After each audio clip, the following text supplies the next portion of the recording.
नमस्कार, स्वागत है आपका। खबरें भी तक देख रहे हैं आप पे, आपके साथ मुमताज खान। मैं हाजिर हूं इस वक्त अपनी बेहद खास पेशकश लेकर आपके दरमियान, जिसका नाम है खबर की तह तक। अपने इस खास कार्यक्रम के जरिए हर वो अहम खबर जो आम आदमी के सरोकार से जुड़ी होती है उसकी तह तक पहुंचते हैं हम अपने ब्यूरो हेड्स के जरिए, अपने साथियों के जरिए। तो चलिए शुरुआत करते हैं आज भी अपने इस खास कार्यक्रम की। और सबसे पहले आपको बता दें कि साइकिल से यमुनानगर पहुंचे मुख्यमंत्री मनोहर लाल। यमुनानगर से साइक्लोथॉन रैली को हरी झंडी दिखाई मुख्यमंत्री ने। यमुनानगर से करनाल के लिए साइक्लोथॉन यात्रा रवाना की मुख्यमंत्री ने।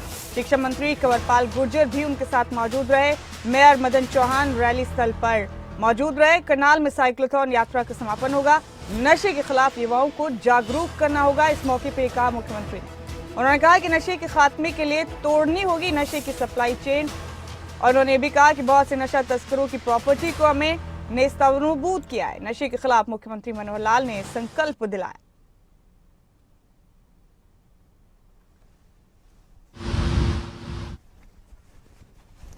ये देखिए तस्वीरें, किस तरह से साइक्लोथॉन रैली को हरी झंडी दिखाकर रवाना किया गया मुख्यमंत्री मनोहर लाल की तरफ से। और आपको बता दें कि नशे के खिलाफ बेदारी लाने के लिए, जागरूकता लाने के लिए मुख्यमंत्री इस तरह के कार्यक्रमों का आयोजन करवाते रहते। तो ये अहम खबर है आपके टीवी स्क्रीन पर इस वक्त। आपको बता दें कि इस साइकिल रैली का समापन करनाल में होगा। मुख्यमंत्री मनोहर लाल ने हरी झंडी दिखाकर इसको रवाना किया।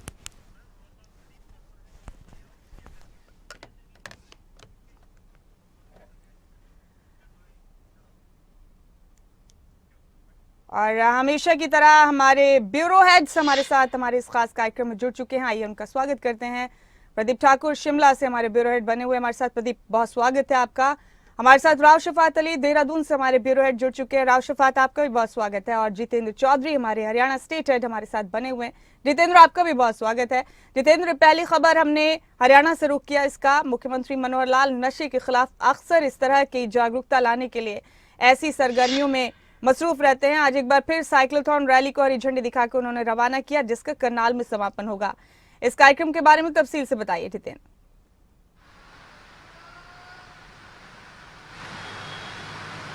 देखिए, बिल्कुल नशे पर प्रहार करने को लेकर के ये पूरा जो कार्यक्रम है वो आयोजित किया गया था मुख्यमंत्री मनोहर लाल की तरफ से।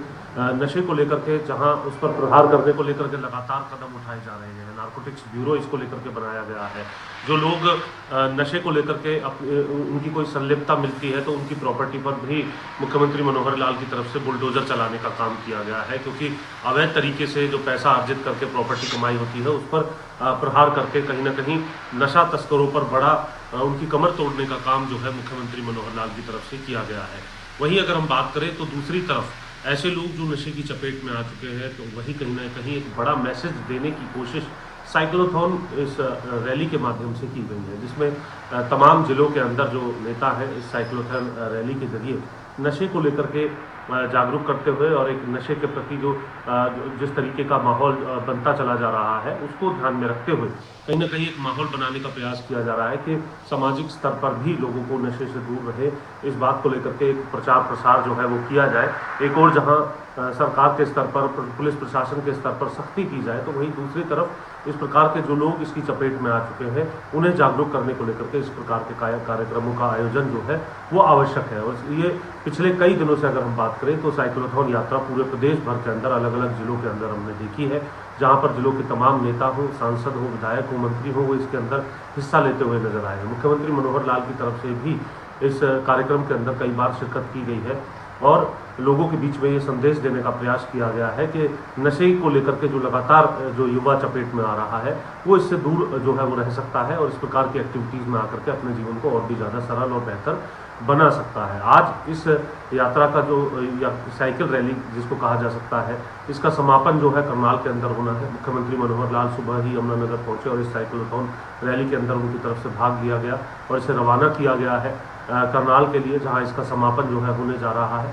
और सीधे तौर पर यह कहा जा सकता है कि नशे को लेकर के जहां एक और प्रहार करने का उस पर काम किया जा रहा है, जो नशा तस्कर है उनकी कमर तोड़ने का काम किया जा रहा है, तो वहीं दूसरी ओर जो लोग इसकी चपेट में आ गए हैं या फिर समाज के जो लोग हैं उनको जागरूक करने का भी काम इस प्रकार के कार्यक्रमों के माध्यम से किया जा रहा है। जी जितेंद्र, आप बने रहिए हमारे साथ। एक और अहम खबर का रुख करेंगे और फिर आपके साथ चर्चा जारी रखेंगे। बता दें अपने दर्शकों को हम कि स्वर्गीय चौधरी देवीलाल की जयंती है आज और जेजेपी राजस्थान के सीकर में मनाएगी जयंती। राजस्थान में जेजेपी का चुनावी बिगुल बज चुका है। रैली करके जेजेपी राजस्थान में अपनी ताकत दिखाएगी। Deputy CM Dushyant Chautala rally में शामिल होंगे। साथ ही अजय चौटाला और निशांत सिंह भी रैली में मौजूद रहेंगे। राजस्थान विधानसभा का ताला जेजेपी की चाबी से खुलेगा, ये पहले ही कह चुके हैं दुष्यंत चौटाला। इसी खबर पर अपने स्टेट हेड जितेंद्र चौधरी का रुख एक बार फिर से हम करें। जितेंद्र, काफी उम्मीदों से भरी हुई नजर आ रही है राजस्थान चुनाव को लेकर जेजेपी, और यही वजह कि स्वर्गीय ताऊ देवीलाल की जयंती को, उनकी सालगिरह के जश्न को इस तरह से मनाया जाएगा जेजेपी की तरफ से राजस्थान के सीकर में। जेजेपी का यह भी दावा है कि बड़ी तादाद में लोग जुटेंगे और जेजेपी को यह भी यकीन है जितेंद्र, किस तरह से अपनी ताकत का प्रदर्शन करके जेजेपी राजस्थान में भी चुनावी सरगर्मियों का आगाज कर देगी। जितेंद्र, कैसे समझेंगे इस खबर को?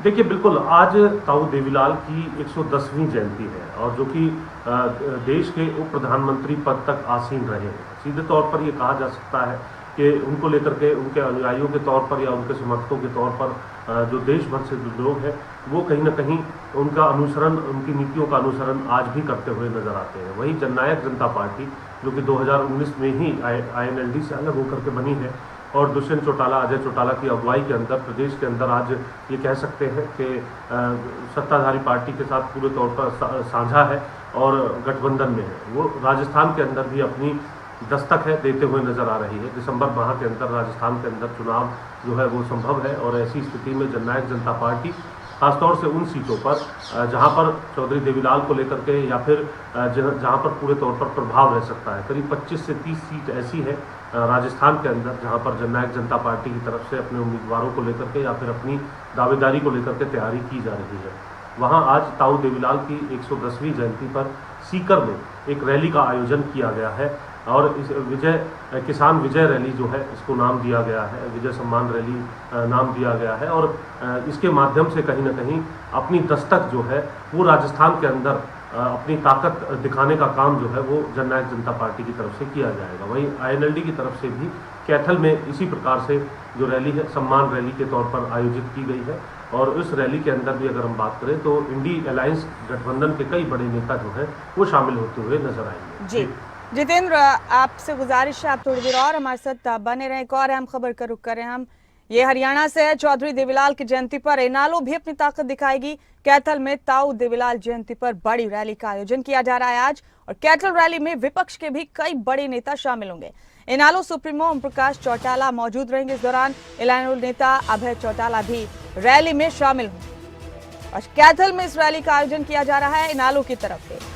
स्वर्गीय ताऊ देवीलाल की जयंती के मौके पर 2 जगह पर रैली का आयोजन है। इस खबर की सियासी तय तक हम पहुंचेंगे, किस तरह से इस खबर के मायने को समझा जा सकता है। जितेंद्र चौधरी हमारे स्टेट हेड हमारे साथ लगातार बने हुए हैं। जितेंद्र, ये तो किसी से छिपा नहीं कि एक वक्त में हरियाणा में इस परिवार की सियासी सरगर्मियां जब तेज हुई और जब मुखालफत भी तेज हुई तो किस तरह से 2 हिस्सों में तमाम चीजें होती हुई नजर आई। अब रैली को लेकर भी 2 जगह आयोजन किया जा रहा है। दोनों ही जगह अपने अपने हिसाब से अपनी अपनी ताकत का प्रदर्शन किया जाएगा। इनालो के लिए इस रैली के क्या मायने हैं जितेंद्र, जो आज कैथल में स्वर्गीय ताऊ देवीलाल की जयंती के मौके पर आयोजित की जा रही?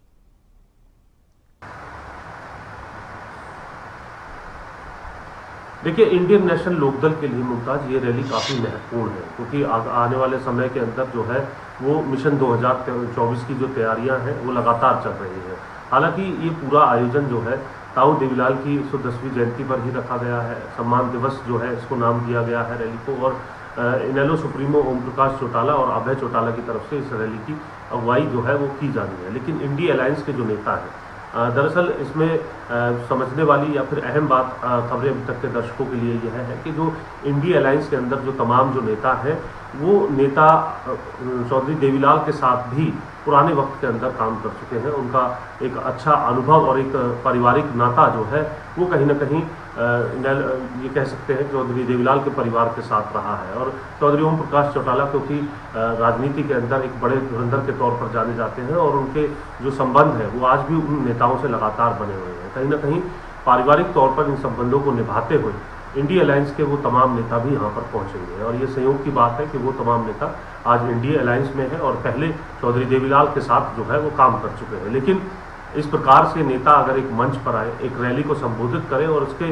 राजनीतिक मायने ना हो, ऐसा कहना भी जो है वो मुनासिब नहीं होगा। तो सीधे तौर से ये कहा जा सकता है कि जब नेताओं की जो हाजिरी है वहाँ किस प्रकार से देखने के लिए मिलती है और इंडियन नेशनल लोकदल को लेकर के चौधरी ओम प्रकाश चौटाला को लेकर के किस प्रकार की उम्मीद जो है वो नेता जताते हैं, जनता के सामने रखते हैं, ये सीधे तौर पर एक बड़े शक्ति प्रदर्शक के तौर पर तो होगा ही, वहीं साथ ही साथ आने वाले भविष्य में इंडियन नेशनल लोकदल इंडिया गठबंधन का हिस्सा होगा या नहीं होगा, यह भी आज की इस रैली पर काफी हद तक निर्भर करता है। क्योंकि हरियाणा के अंदर एक विकल्प की राजनीति जो है वो देने को लेकर के लगातार जो दूसरे दल है वो तलाश कर रहे हैं। तो ऐसी स्थिति में इंडिया अलायंस के साथ अगर इंडियन नेशनल लोकदल जो है आती है तो उसका क्या जो है परिणाम राजनीतिक तौर पर रहेगा, इसको लेकर के एक नए समीकरण जो है वो जरूर बनते हुए नजर आएंगे। क्योंकि इंडियन नेशनल लोकदल के साथ साथ अगर इंडिया अलायंस में जो पहले से जो पार्टी है जो हरियाणा में पूरे तौर पर सक्रिय है, कांग्रेस है और दूसरी आम आदमी पार्टी है। तो ऐसे अभय ने कहा भी था 25 तारीख के बाद सब बदल जाएगा,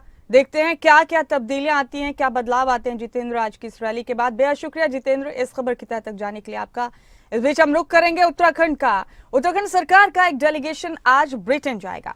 मुख्यमंत्री धामी की अगुवाई में डेलीगेशन ब्रिटेन पहुंचेगा। आज से 28 सितंबर तक ब्रिटेन के दौरे पर रहेगा ये डेलीगेशन। प्रतिनिधिमंडल इन्वेस्टर समिट को लेकर लंदन में रोड शो करेगा। दिसंबर में उत्तराखंड ग्लोबल इन्वेस्टर्स समिट होने जा रहा है और उससे पहले उत्तराखंड के एक डेलीगेशन का ये ब्रिटेन दौरा होने वाला है, लंदन दौरा होने वाला है। आज ब्रिटेन के लिए रवाना हो जाएंगे मुख्यमंत्री पुष्कर सिंह धामी अपने डेलीगेशन के साथ। हमारे साथ हमारे ब्यूरो हेड राव शफात अली इस खबर पर बने हुए हैं। राव शफात, दिसंबर में इन्वेस्टर समिट है और इस समिट से उत्तराखंड सरकार को, उत्तराखंड के लोगों को काफी ज्यादा उम्मीदें हैं। उससे पहले आज एक डेलीगेशन रवाना हो रहा है मुख्यमंत्री पुष्कर सिंह धामी की क़यादत में इंग्लैंड के लिए। क्या अहमियत है इस दौरे की, क्या मकसद है? राव शफात, कैसे जाएंगे इस खबर की तह तक, जरा तफसील से बताइए। बहुत अहम है, बहुत महत्वपूर्ण है। उत्तराखंड राज्य अब बुलंदियों को छू रहा है और इन बुलंदियों को, कामयाबी को पाने के लिए राज्य सरकार बहुत सारी योजनाओं पर काम कर रही है। ये इन्वेस्टर समिट है और आने वाले वक्त में आप देखिएगा कि उत्तराखंड बहुत ज्यादा कामयाबी की ओर अग्रसर हो, क्योंकि राज्य सरकार का लक्ष्य है कि 2025 तक उत्तराखंड को एक अग्रणी राज्यों में शामिल करना है।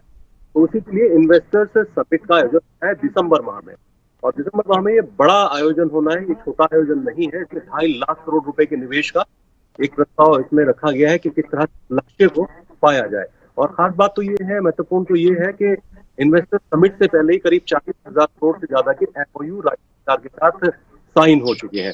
इसमें महिंद्रा, एक जो बड़ा ग्रुप है महिंद्रा हॉलीडेज, 1,000 करोड़ रुपए का उसके साथ MOU साइन हुआ था, क्योंकि दिल्ली में अभी कॉटन रेजर कार्यक्रम किया गया था, तो उसमें बहुत सारे उद्योग घराने शामिल हुए थे, मुख्यमंत्री भी उसमें शामिल हुए थे, उनसे चर्चा। लेकिन आज का दिन बड़ा खास रहने वाला है, क्योंकि आज मुख्यमंत्री पुष्कर सिंह धामी की अध्यक्षता में जो 4 आला अधिकारी हैं उनके साथ ब्रिटेन के दौरे पर आज निकल जाएंगे। कल का दिन खास रहने वाला है, क्योंकि कल चर्चा होगी उन बड़ी कंपनियों के साथ बर्मिंघम में परसों यानी 27 सितंबर को चर्चा होगी। और जो कल चर्चा होगी वो टूरिज्म को लेकर के है, एजुकेशन सेक्टर को लेकर के है और दूसरा इकोसिस्टम को लेकर के है। तो बहुत सारी ऐसी कंपनियां हैं लंदन में जहां पर रोड शो होगा, और रोड शो के दौरान उन सभी उद्योग घरानों से चर्चाएं होंगी जो उत्तराखंड का रुख कर सकते हैं। उत्तराखंड में आने की उम्मीद ऐसी है कि काफी बड़े निवेशक उत्तराखंड में आ सकते हैं दूसरे देशों से। तो रोड शो देश में भी होगा और विदेश में भी होगा। लेकिन आज कह सकते हैं कि आज का दिन बेहद महत्वपूर्ण रहने वाला है, क्योंकि आज जो उद्योग सचिव है वो विनय शंकर पांडे वो मौजूद रहेंगे, मुख्यमंत्री के जो सचिव हैं आर मीनाक्षी सुंदरम वो मौजूद रहेंगे, इसके साथ ही जो आला अधिकारी हैं वो मौजूद रहेंगे। आज ब्रिटेन के लिए रवाना हो जाएंगे और कल क्योंकि खास बैठक होगी और इस बैठक में काफी चर्चा होगी, उसके साथ ही अलग अलग तरीके से अलग अलग माह में ये रोड शो होने वाले हैं। जी शुक्रिया आपका राव शफात इस अहम जानकारी के लिए, बहुत बहुत शुक्रिया। खबर की तह तक में अब हम रुख करेंगे हिमाचल प्रदेश का। श्वेत पत्र पर सियासी घमासान जारी है। यहाँ नेता प्रतिपक्ष जयराम ठाकुर ने कांग्रेस सरकार को जवाब दिया है इसे लेकर। उन्होंने कहा कि हमें नो ड्यूज सर्टिफिकेट देकर सत्ता से नहीं गए थे कांग्रेसी, 10 गारंटियों से पीछा छुड़ाना मुश्किल हुआ तो श्वेत पत्र ले आए। कांग्रेस सरकार 10 महीने में 8,000 करोड़ का लोन ले चुकी है। डिप्टी सीएम मुकेश अग्निहोत्री ने भी फिर इसके बाद पलटवार किया। उन्होंने कहा कि वित्तीय मोर्चे पर बुरी तरह विफल रही पूर्व की जयराम सरकार। चुनाव जीतने के लिए 16,000 करोड़ रुपए जुटाए गए। तो श्वेत पत्र को लेकर सियासी घमासान मचा है हिमाचल प्रदेश में। प्रदीप ठाकुर हमारे ब्यूरो हेड बने हुए हमारे साथ इस खबर पर, उन्हीं का रुख करें। प्रदीप, जब से श्वेत पत्र लाने की चर्चाएं तेज हुई थी हिमाचल सरकार की तरफ से, तब से लेकर अब तक लगातार इस पर वार पलटवार का सिलसिला जारी है और श्वेत पत्र लाए जाने के बाद अब एक घमासान और तेज हो गया है। कैसे समझेंगे इस खबर को प्रदीप? बिल्कुल मुमताज, देखिए बहुत बड़ा मुद्दा प्रदेश में बन गया है अब श्वेत पत्र, और इसको लेकर कह सकते हैं कि सियासी वार पलटवार भी तेज हो गया है। कल हमने देखा कि नेता प्रतिपक्ष जयराम ठाकुर ने अपने साथ 11 और विधायकों को साथ लेकर प्रेस कॉन्फ्रेंस की और उसमें श्वेत पत्र को लेकर सिलसिलेवार जिस तरह का श्वेत पत्र आया है उसका काउंटर किया और ये कहा कि ये जो श्वेत पत्र है ये अपनी नाकामियां छुपाने के लिए कांग्रेस पार्टी ला रही है और इसके साथ साथ जिस तरह से चुनावों में गारंटियां दी गई थी उससे ध्यान हटाने के लिए श्वेत पत्र को आगे किया गया है।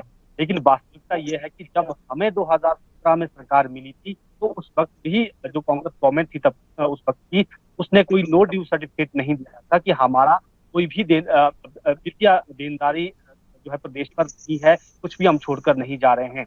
और उन्होंने जिक्र किया बाकायदा कि हमें जब ये सरकार मिली तो 50,000 करोड़ के आसपास का कर्ज हमारे ऊपर भी उस वक्त ये छोड़कर गए थे। कर्मचारियों को इंटरिम रिलीफ हमें 21% तक देनी पड़ी और डीए की बहुत किस्तें भी ड्यू थी तो वो भी हमने ही दी और सरकार जो है वो कंटिन्यूटी में होती है। तो ऐसे में जो पिछली सरकार की देनदारियां हैं वो अगली सरकार को जो है पूरी करनी पड़ती हैं। तो ये तमाम आरोप उनकी तरफ से लगाए गए थे और उन्होंने ये भी कहा कि केवल 10 महीने का कार्यकाल हुआ है और 8,000 करोड़ का ऋण जो है प्रदेश सरकार उठा चुकी है। लेकिन दूसरी तरफ जैसे ही नेता प्रतिपक्ष की प्रेस कॉन्फ्रेंस खत्म हुई उसके बाद डिप्टी सीएम मुकेश अग्निहोत्री ने भी प्रेस कॉन्फ्रेंस की। उनके साथ कैबिनेट मंत्री हर्षवर्धन चौहान थे, उन्होंने इस पर पलटवार किया और सीधा आरोप ये लगाया कि चुनावी साल में 16,000 करोड़ रुपए जुटाए गए, ये लोन से जुटाए गए और ये जो खर्चा उस पर किया गया सारे जो बीजेपी के जो कार्यक्रम थे उनको पार्टी के जो कार्यक्रम थे उनको सरकारी खर्चे पर किया गया है। ये सीधा आरोप उनसे लगाया गया और ये भी यहाँ पर डिप्टी सीएम ने कहा कि जो 15वां वित्त आयोग था उसमें हिमाचल प्रदेश अपना पक्ष ढंग से नहीं रख पाई है और उस वजह से केवल 8% की बढ़ोतरी हिमाचल को मिली है, जबकि 14वां वित्त आयोग जब था उस वक्त प्रदेश में स्वर्गीय वीरभद्र सिंह सरकार थी और अग्निहोत्री सरकार में मंत्री थे। उन्होंने कहा कि उस वक्त हमें 252 का इजाफा जो है बढ़ोतरी के साथ उसमें जो है केंद्र ने दी थी। तो कहीं ना कहीं आरोप प्रत्यारोप का दौर शुरू हो गया है, लेकिन इसको मानकर कहते हैं कि अगले लोकसभा चुनाव तक बिल्कुल जाहिर सी बात है मुद्दा बड़ा ही मिल गया है दोनों ही पक्षों के लिए। बेहद शुक्रिया प्रदीप आपका इस अहम जानकारी के लिए और इस खबर की तह तक जाने के लिए आपका बहुत बहुत शुक्रिया। और अब रुख करेंगे हम पंजाब का। पंजाब के बीजेपी नेता मनप्रीत बादल की मुश्किलें बढ़ सकती हैं। मनप्रीत बादल के 2 करीबियों को पुलिस ने गिरफ्तार किया है। सस्ते दाम पर खरीदे प्लॉट को लेकर ये कार्रवाई की गई है। सस्ते दाम पर प्लॉट खरीदकर सरकारी खजाने को नुकसान पहुंचाने का आरोप है इन लोगों पर। बता दें आपको कि भाजपा नेता स्वरूप चंद्र सिंगला ने विजिलेंस और लोकपाल को शिकायत दी थी। विजिलेंस इस बारे में जांच करे, हालांकि लोकपाल ने इस अर्जी को खारिज कर दिया है। मनप्रीत बादल ने गिरफ्तारी की देर से स्थानीय अदालत में याचिका दायर की थी और इसमें उन्होंने गिरफ्तारी से पहले नोटिस देने की मांग की। तो मनप्रीत बादल के 2 करीबियों को पुलिस ने गिरफ्तार किया है। जाहिर इसके बाद मनप्रीत बादल की मुश्किलें भी बढ़ सकती। हरसिमरत पॉल मेरे साथी बनी हुई है हमारे साथ, उनका रुख करेंगे। हरसिमरत, मनप्रीत बादल की परेशानियां बढ़ सकती हैं जैसे कि हमने बताया अपने दर्शकों को, क्या है पूरा मामला जिसमें उनके 2 करीबियों को पुलिस ने गिरफ्तार किया है? जी बिल्कुल मुमताज, आपको बता दें कि ये मामला तब का है जब मनप्रीत बादल कांग्रेस में थे। हालांकि आपको ये भी बताएं कि जनवरी 2023 में उन्होंने भाजपा का दामन थाम लिया था। ये केस की अगर बात की जाए तो स्वरूप सिंगला जो कि भाजपा नेता हैं उनकी तरफ से दाखिल किया गया था और लोकपाल को भी शिकायत दी गई थी। हालांकि लोकपाल ने ये मामला जो है वो खारिज कर दिया था, जबकि विजिलेंस ने इस बारे में जो जांच है वो जरूर करनी शुरू कर दी थी और इसके बाद केस जो है वो किया था। आपको ये बताएं कि मनप्रीत बादल के समेत 6 लोगों पर यह केस किया गया है, जिसमें से 2 को गिरफ्तार करने की खबर जो है वो सामने आ रही है। फिलहाल राजीव कुमार और अमनदीप को गिरफ्तार किया गया। वहीं अगर केस की बात की जाए तो बठिंडा से है मनप्रीत बादल, वहां पर मॉडल टाउन है जहां पर प्रॉपर्टी के रेट जो हैं वो आसमान को छू रहे हैं। पर अगर बात की जाए इस प्लॉट की तो इस प्लॉट को महज कौड़ियों के दाम में कहा जा रहा है कि खरीदा गया है, जिसको लेकर के ये केस जो है वो मनप्रीत बादल तक पहुंचा है। वहीं अगर पंजाब की बात की जाए तो मुख्यमंत्री भगवंत मान के द्वारा भी इस केस की जो जानकारी है वो दी गई थी। उन्होंने एक मंच पर ये बात कही थी कि हमने मनप्रीत बादल के ऊपर भी केस जो है वो कर दिया है। तब मनप्रीत बादल ने मुख्यमंत्री भगवंत मान को चुनौती दी थी कि अगर ऐसा है तो वो इस केस को सार्वजनिक करे। हालांकि उसके बाद मुख्यमंत्री की तरफ से भी कुछ भी मामला सामने नहीं आया। और अगर अब की बात की जाए तो विजिलेंस ने जब से जांच बिठाई है, 2 व्यक्तियों को तलब किया गया है, उनकी हिरासत में भी रखने की खबर सामने आ रही है। तो उसके बाद ये भी बात सामने आई है कि मनप्रीत बादल ने गुपचुप तरीके से स्थानीय अदालत में जो है वो केस दायर किया है और अंतरिम जमानत की मांग की है। उनका कहना है कि उनको या तो जमानत दी जाए या फिर गिरफ्तारी से पहले जो नोटिस है वो दिया जाए। सबसे अहम बात इसमें ये हो जाती है कि स्वरूप सिंगला जो है वो खुद भाजपा में है और उन्हें लगा था कि शायद भाजपा में होने के बाद मनप्रीत बादल के ऊपर जो ये केस है वो वापस हो जाएगा, किसी को कानो कान खबर नहीं होगी। पर स्वरूप सिंगला ने ऐसा करने से मना कर दिया है। उन्होंने यहाँ तक कहा कि मैं बेशक पार्टी छोड़ दूंगा पर ये जो केस है वो मैं वापस नहीं ठीक है हरसिमरत, आपका बहुत बहुत शुक्रिया इस खबर की तह तक जाने के लिए। हरसिमरत बहुत शुक्रिया आपका। इसी के साथ हम अपने तमाम